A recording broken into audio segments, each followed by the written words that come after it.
about Chunhyang is about a woman who is famous because she maintains her fidelity to her husband. He has to leave to take a civil service exam. And the newly installed government official falls in love with her and tries to compel her using violence to, kind of betray her husband. But she doesn't.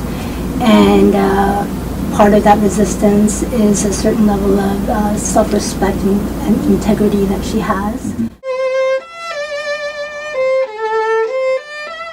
So, in connecting with Lorraine and modeling a piece for violin, soprano, and orchestra, inspired by a legendary love story, and then a lot of Lorraine's work on self-respect.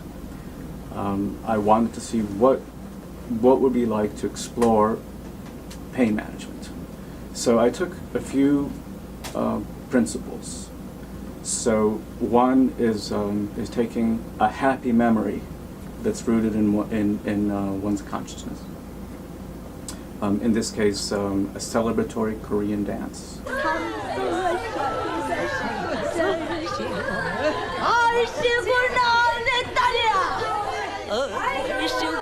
I took a melody that's not difficult to sing, with a consistent rhythmic pattern, and the words that I chose are often open syllables to release pain.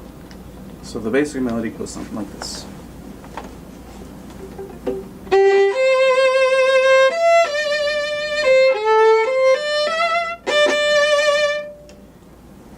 This is in what we call the pentatonic mode. It's got perfect intervals which resonate in a certain way, and if it's changed just a little bit, if I slow it down and I change one note, it'll sound like this.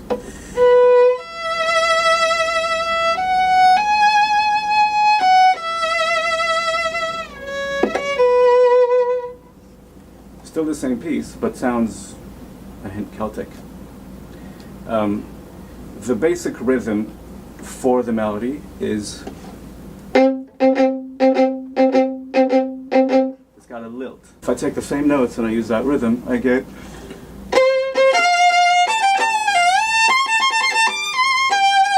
have elements of blues. The basic idea is that these elements are done consistently to essentially strengthen the emotional immune system.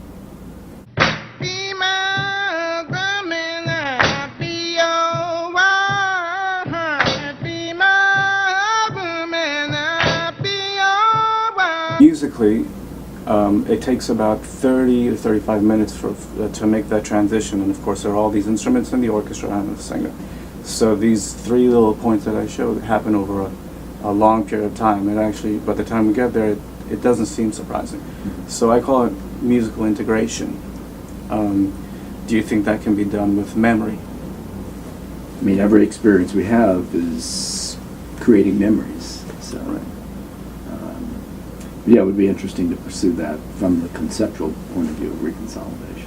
I mean, so much of pain is psychological. That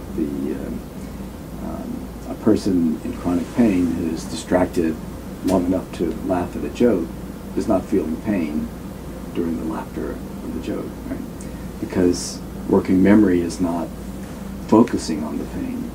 So when it's not making it into your conscious mind because working memory is busy with something else, it's not experienced.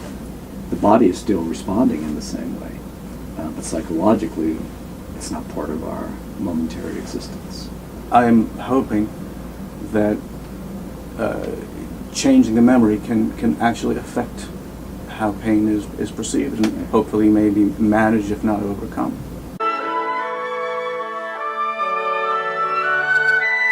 I'm wondering from your perspective, do you think that we can use music in a targeted way to help people change their perceptions and build tolerance?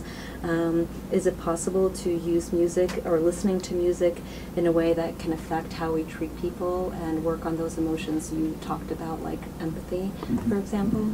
Well, I think, there's nothing like music for getting kind of at those sweet spots of memory and emotion in your brain. So if music can't do it, nothing can.